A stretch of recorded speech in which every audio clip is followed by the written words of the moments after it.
Kim Chiu feeling Santa Claus sa mga host ng PBB. Ayun, nangabog ang ganda sa PBB Big Night at si Paolo Abilino tinanghal na big winner. Nakaliyan si Kim Chiu. Pagalawin mo naman si Kian. Ano talaga si Kim Chiu? Effort talagang bawat event ginagawa niyang dapat memorable. Diba? Special effort talaga ng bonggang-bongga. Si Kim ang hindi tatanggihan to ng mga designer dahil yung mga damit kasi sumasakto talaga sa body frame niya. Pang model kasi payat eh. Ganda ni bakla, no? Kala ko nga, sabi ko, luma na ba ito? Kasi, nagkaroon siya ng extension ng buhok. Actually, dalawa yung gown na sinuot. Oo nga. Yung isa pang beauty queen. Parang Barbie. Ito yung Anyways, ayun nga, nangambog ang ganda sa PBB. Ganda, no? As expected, gano'n naman talaga. Pero kung ikaw magsusot ng ganyang gown, carry mo ba? Give me 1 month. 1 month talaga kaya? Give me 1 month. Walang kainan. Ipapasok ka na sa mental hospital dahil hindi mo makontrol yung... Diba? Hindi, mahirap yan, di ba? Ganda, di ba? Oo. Ano naman parang may entrata ang kanyang itsura ng mukha ni Kim dyan kasi may ganyan din si Maymay. Okay. Ganda ni bakla. Swerte naman ni Paolo Abilino. Kaya nga tinanghal na big winner. Kaya nga, dahil. Siyempre nga naman, di ba? Ano kayo iniisip ng mga ex nito pag nakikita si Kim ng ganyan? Di ba? Parang sinasabi ni Kim, hello, ako nga pala yung sinayang nyo. Pero mo, mayaman, maganda, sikat, magaling, mabait, sweet, di ba? Nag-a-adjust sa pagkain para kay Paolo. Tapos, kung ikaw si Paolo, gusto mo ba na palaging maganda si Kim Chiu? Oo naman. Laging sexy? Oo naman. Oo naman. Talaga. Ayaw mo nung simple lang siya, nakikita mo lang siya lagi. Parang Sarah Geronimo. Oo, parang gano'n. May mga simple namang mga moments si Kim eh. Kung titingnan na kung i-monitor natin kung naka-monitor ka sa IG niya, may mga simple moment, lalo pag umaalis siya, di ba? Nag-a-abroad, naka-sweatshirt lang siya, tapos minimal lang yung makeup, di ba? Pinakita niya nga yung kanyang 15-minute ba yun na makeup? Tutorial something. O, di ba? Achieve. Pero pagdating sa mga ganyan, sa mga special event, sa mga okasyon, mag-e-effort talaga. Para si Sarah, di ba? Si Sarah palaging tawag doon? Si Sarah kasi parang nagbabago yung look eh. Pag mini-makeup pa na, pag nag-ayos na siya. Parang manang, di ba? Si Sarah, pag walang makeup, simple-simple. Pero pag nasa stage, hindi mo alam, ang galing-galing palang sumayaw, ang galing-galing kumanta, tapos ang ganda-ganda pag naaayusan. Pero yon, isa pa doon sa pinag-usapan doon, nakita mo naman yung pagiging generous ni Kim Chiu, lahat nireregaluhan niya ng bagay. Yung bagay niya, Little Bunnies. Yes. Tayo kailang... para magkakaroon ako noon. Halaga.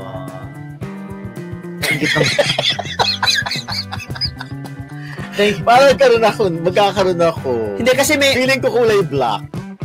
Kasi may nag-o-offer kasi sa akin ng ganyan. Nahiya naman ako. Talaga? Nahiya ako. Pero pinapili ako na bang gusto mo, yung ganito or ganyan. So, yung ganyan yung pinili mo? Hindi pa ako pumipili. Pero gusto ko kasi manggaling kay Kim. Talaga? Oo, gusto ko manggaling. Niya ba yun? Sana may magpaabot kay Kim, nabigyan tayo. Iba kasi yung si Kim na nagbigay para meron siya kahit doon sa loob na meron siyang pirma, signature. Sabihin naman business yan ni Kim, support business. Magkano lang naman? Supporta ng negosyo. Magkano yan? Yung mga nasa siyempre yung kinamelay. Yung kinamelay nasa mga 10,000-15,000 kasi nagre-range kasi ang... Anong yung bag na yun? Yung 10 to 15? Hindi ko alam eh. Yun ba yung kasi parang doctor's bag na mayroong bulsa? Hindi. Sinerch ko kasi kung magkano yung... Meron kasing isang fan na gusto niyang bilhan yung nanay niya. Tapos, sinerch ko kung magkano. Sige, ako na lang ang bibili. Tapos, i-order mo na lang. Ako na lang pipili. Tapos, yung sinerch ko, ang alam ko nag-range ng 5,000, 3,000 yata to 10,000 yung ganito, mag-Ganix. Ay, mahal yan. Nasa mga 10 yan. 10 or more. Naya naman ako dun sa Oo, patingin nga. Yaan, kasi di ba pangarap mo yung doctor bag? Doctor's bag. Oo. Ito Talaga? yung bago niya eh. Oo. Ito yung bago. Pero one of those lang yung sa ibibigay sa akin eh. May iba pa. Shit, nainggit naman ako. Super inggit na ako. Super glass na ako. Hindi ko nakakayanin ba? Oo nga eh. Maganda. Oo, ganyan. Nasa mga 15,000. Tingnan mo Talaga? kung magkano presyo. Tingnan mo kung magkano yung presyo. Ayan. Nahiya naman ako. Parang ayoko nang tanggapin. Wow! Kasi ang mahal pala eh. Itago natin sa pangalan. Hindi ko expected na gano'n. Kala ko Mahal. Kala ko mga 3,000 Hindi kasi maganda kasi ang material. Yung leather material ng bag ni Kim. Ako pinopromote na natin, ano. Kaya nga, Kim, ha? Naku, kinakailan magkaroon kami ni Dondon. Hindi ko na tinignan. Baka ma-surprise ako. Ako natitingin. Baka bigla akong umayaw. Sabi, huwag niyan pala yan. Kasi matagal mo nang binabanggit yung doctor's bag. Meron na akong ganon. Meron ng ganon. Kaya lang, eto kasi nandito na eh. Diba? Sige, search ko ha. Anong Sige. yan? Anong style? Eto, Kimpu. Walang ganon. Ayan o! Kimpu. Ano yung Kim? Pangalan. Oh, Ano to Kim pangalan? Kimpu. Kimpu. Oh. Kimpo. Polyurethane. Leather. Has Right. silver hardware. Talbog. Dimensions 35 cm by 23 cm by 15 cm. 5,500. Pwede na yung mga ganyan. Ano ka ba? Ano na yan? Kaya nga. Oo. Okay. Ayun, at least kala ko 15 ka, sabi mo. Meron 10,000, meron 15. Alam Kasi ko ha. kung 10 or 15 ka, baka sabihin ko kay ano na lang. Oo nga. Loka. Teka, ano natin yung anong tawag dito? Most expensive. Check Little natin. House of Little Bunny. Oo. Sige. Ba yan? Nahirapan ako ha. House of Little Bunny na ano. Pero Bag siyang of magaganda. House. Of Little Bunny. Okay. Parang feeling ko ganyan yung binigay niya kay ano.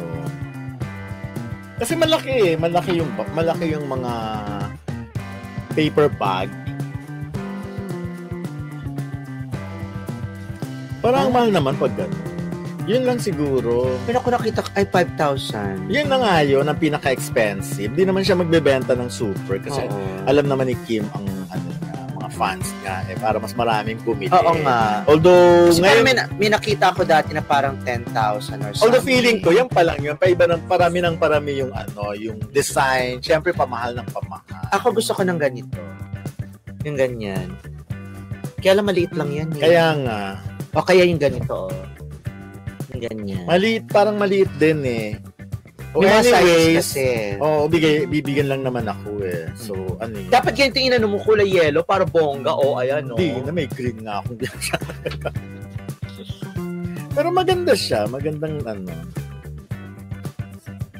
Well, anyways, ayun na. Ayun na nga. So, nagbigay si Kim ng mga bagay kay Gabby Garcia, kay Melay At sa mga iba pa rin doon. Sa I'm iba sure pa nabigyan niya rin. lahat yung mga yun. Kasi si Kim naman ganun. So, ibig sabihin talaga namang siksik-liglig ang negosyo ni Kim Chiu. Ibig sabihin, itong mga to parang ano lang ng kuko. Parang siguro mga, kung ihahambing sa kinita ng negosyo ni Kim, siguro ito yung mga piso na lang.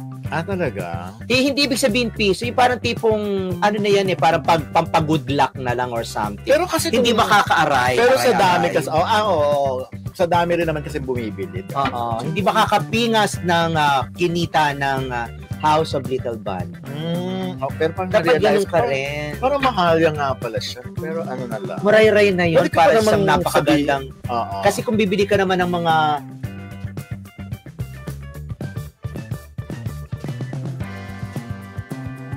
ng ano, binagbigay nga sa akin usual na binibili ko. Binagbigay nga sa akin ng ganun. Ng S. Oo. Grabe ka. Hindi. Manonood yung nagbigay. Inano ko lang, itinabi ko lang, syempre. Mali magagamit ko kasi mga kasama yung mga maliliit na pa. Pero pwede ba yun? Pag may nagbigay sa'yo, bibigay mo rin sa iba. Oo. Talaga. O kasi tinatanong ko naman sa kanila, hindi ko naman 'to magagamit. So, pwede bang ibigay ko na sa pamangkin ko or Oo, ako something? din ganon. Pag hindi ko naman magagamit, bibigay na lang. Kasi Oo. syempre marami. Kaya dapat, pag merong magbibigay, itanong tayo kung anong gusto natin. Kasi syempre, di ba nag-effort? Hindi totoo yan, nag-effort kasi sila na bit-bitin pagkatapos pagkadating dito. Pero kung talaga namang kinakailangan, walang choice. Pero meron kasi mga bagay na itatabi mo lang. Kasi baka hindi mo siya kailangan ngayon. Baka kailanganin mo. Kailanganin mo siya. Ganun ako, tinatabi ko lang yung mga hindi ko pa magagamit ngayon. And then, pag nakita ko na kailangan ko na, saka ko siya ginagamit. Ako, pag hindi ko talaga gagamitan, bibigay ko. Kasi halimbawa, hindi ko type yung color. Kaya nga maganda yung tatanungin muna. Tatanungin muna. Kung anong size, mga ganun. O kung ano di... Charot. Mga ganun. Pero kapag may nagbigay sa akin ng isang pricey na item, alam mo, hindi ko halos gamitin yun. Hindi ko siya nginangarag kasi feeling ko hindi na ako makakabili. Hindi ako makakabili ng ganon. Kung sabihin nung nagbigay sa'yo, nagamitin mo, no? Gagamitin ko, pero hindi ko siya yung gagamitin na pang araw-araw, ipapang ano ko lang, ipapangharabas ko lang. As in talagang ngangaragin mo. Hindi. Ako nga ginamit ko na kahapon yung isang binigay na kulay white. Sakto naman umulan. Yun nga, hindi ko pa nagagamit. Sumulanday, hindi ko mailakad dun sa Nag-cover kasi ako ng concert doon sa Philippine Arena. Diyos ko, dahil putik. Yung lakad ko talaga. Ako, robot. Hihintayin ko munang umaraw bago ko siya gamitin. Talaga. Ayan. Maraming salamat. Maraming salamat sa nagbigay. Oo. Ayun, nga banggit? Hello nga pala kay Jane Billones. Ay, yes. Oo nga pala. Hello, Jane! Ako, sarap ng ating chikahan. Sana maulit-ulit. Ang ganda ng anak niyan. Oo. Ang ganda para si Jennifer Lawrence. Oo, parang bida sa, Hunger Games. Hunger Games. Ganun yung bata, itsura. Tapos ang ganda ng kutis. Diba? Ayoko nga tumabi. Parang nakakaloka. Punta naka-foundation ng iba. Kung mag-artista yung batang yun, sigurado. Pwede. But anyways, ayan, si Kim Chu nga, ganun kabongga. So, yun nga, big winner talaga si Paolo Abilino. Yun ang tukso ng marami. Kasi nga, di ba, ikaw ang nagwagi sa dinami-dami. Pag binabasa mo yung mga comments, sa dinami-dami nandiligaw daw kay Paolo, kay Kim, sa dami na nagkakagusto, si Paolo ang nag-work. And back to agad siya, di ba? Back to Cebu agad-agad. Ayan, yung nakakaloka, no? Di ba biruin man si Kim, talagang pag yung commitment niya, yun talaga yung sinasabi nung, may nag-interview kasi sa mga kaibigan niya or something, or sa staff niya, na hindi po pwedeng hindi pumunta si Kim sa isang event na committed siya. Gagawa siya ng paraan kahit sa showtime. Kinakailangan magpa-rebook siya ng kanyang air ticket, 'di ba? Ng plane ticket, babalik aalis siya. Ay, pero ano ba yung sinulat mo tungkol doon sa nanay na pinabayaan yung anak? Pinabayaan ba? Ikaw ba nagsulat nun? Dahil kay Kim Chu? Oo. Ano bang kwento doon? Hindi kasi 'di ba merong hashtag kasi dahil sa Kim Pao. At saka yung Kim Pao when it happens, parang Kim Pao it happened, parang gano'n. Okay. So kanya-kanya silang bidahan. Yung isa, hindi na raw niya nagagawa yung mga gawaing bahay, palagi na lang siya nakatutok sa cellphone, social maraming media. Ganon. Yung isa naman nakipagsiksikan talaga. 'Di ba yung mga marshals, 'di ba, nakabantayan. Siya ang ginawa niya, talagang sumiksik siya doon, wala siyang pakialam para lang mahawakan. And then yung nanay, papunta siya ng block screening. Nasa 4th floor sila. Tapos nataon, pagbungad nila, dumating ang Kim Pao. Ang ginawa niya, iwanan niya yung Junakis niya. Hinabol niya yung Kim Pao. Ang daming ganyan. Nung nasa gateway nga lang tayo, nung dumaan yung Kim Pao, di ba? Parang nawala na yung mga ibang kausap natin. Talagang gustong-gustong makadikit. Well, ayun, but tapos magbalik ng umiyak na yung Junakis. Ilang taon naman ba? Ilang taon naman yun? Buti hindi nawala. Buti hindi nandun naman yung bata. Buti nga walang kumuha, di ba? Pero sana huwag naman kayo masyadong OA. Kasi syempre, di ba yung mga ganun, mapaiisip ka eh. The rule number 1, huwag ka magsama ng Alam niya ba na darating ang Kim Pao? Hindi niya alam. Siguro. So, hindi niya pinalampas. Parang tayo, di ba, sa gateway, hindi naman natin alam na nakita pupunta na si lang Kim. natin na Si nandiyan Kim. na. Narinig natin na baka pumunta or pupunta. Yes. At hindi natin alam na dadaan pala doon sa kung saan tayo nandoon. Kaya hindi ko nakapagsiksikan doon kasi hirap tayo.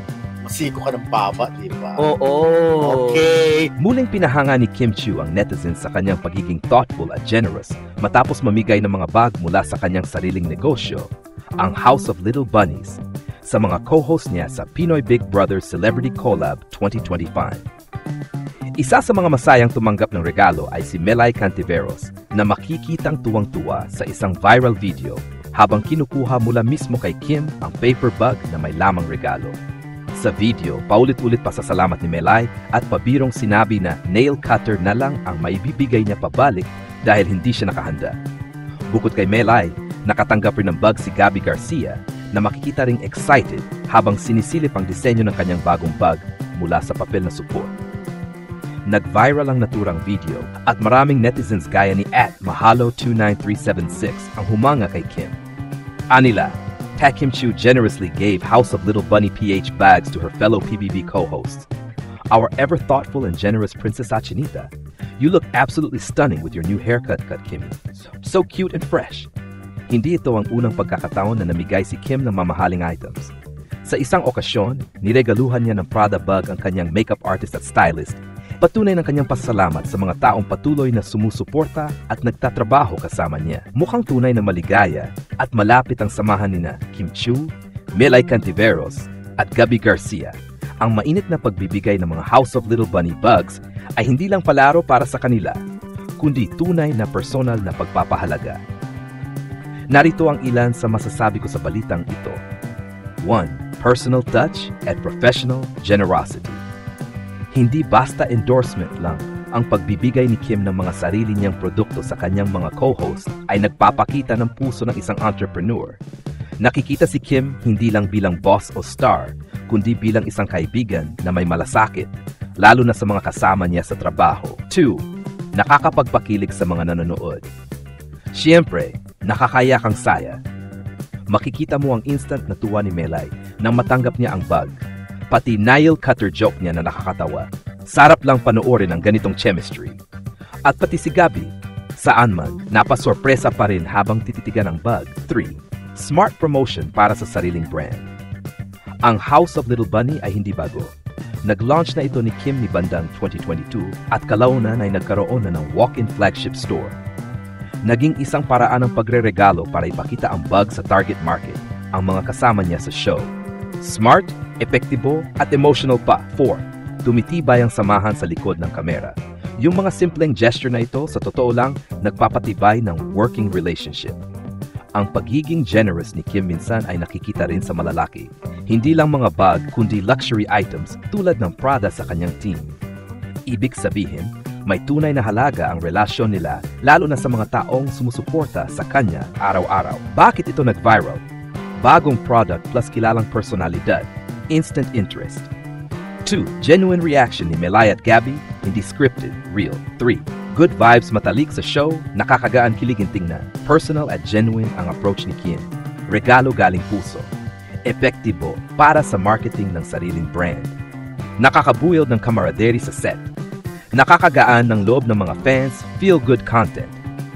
Sa wakas, hindi lang basta viral clip ito. Isang epektibong halo ng marketing at heartwarming moment na nagsisilbing patunay sa karakter ni Kim Chiu bilang isang entrepreneur na marunong magbigay ng may puso. Ang balitang ito ay isang patunay ng kabutihang loob at pagiging thoughtful ni Kim Chiu, hindi lang bilang artista, kundi bilang kaibigan at katrabaho. Sa isang industriya na kadalasang abala at mabilis ang takbo ng buhay, bihira ang mga taong gaya niya na sadyang nagbibigay ng effort para mapasaya ang mga taong nakapaligid sa kanya. Hindi lang para sa publicity, kundi dahil likas sa kanya ang pagiging generous. Ang gesture niyang pagbibigay ng bag mula sa sariling negosyo ay hindi lang simpleng regalo. Isa rin itong pagpapakita ng suporta sa sariling brand habang pinaparamdam sa mga kasama niya sa trabaho na sila ay mahalaga. Nakakatuwang makita kung paano ito'y kinatuwa ni Melay at Gabby, lalo na't may kasamang humor at genuine appreciation sa eksena. Sa panahon ngayon, ang ganitong simpleng kabutihan ay mahalagang ipagdiwang at i-highlight. Nakakahawa ang pagiging generous at si Kim Chiu ay magandang halimbawa na kahit sikat at busy ka, hindi ka pa rin dapat maging maramot sa malasakit. Ang masasabi ko, nakaka-inspire. Sana mas marami pang tulad ni Kim sa industriya. Yung may puso hindi lang para sa trabaho, kundi para rin sa mga tao sa paligid nila.